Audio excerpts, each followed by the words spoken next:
हरियाली चिकेन एमती प्रोसेस रे बनातु टेस्ट एमती हम कि बारंबार बनवा को इच्छा हम। तो चलतु स्टार्ट करवा। प्रथम चिकेन को भलसे धोई क्लीन करदे। मिक्सचर जार रे पुदीना पत्ता धनिया पत्ता काजू ग्रीन चिली आउ गार्लिक देके स्मूथ पेस्ट करदे।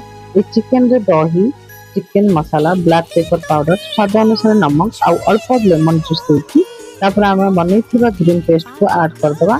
तो भलसे मिक्स करदे।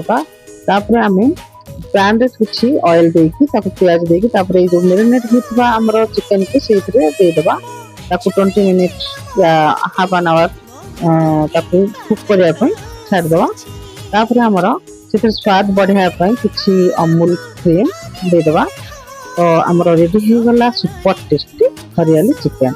तो यार टेस्ट जमी रेस्टोरेंट स्टाइल लगुच। आपड़ मन निश्चय घरे ट्राए करूँ। आउ केमी कमेंट सेक्शन में जन।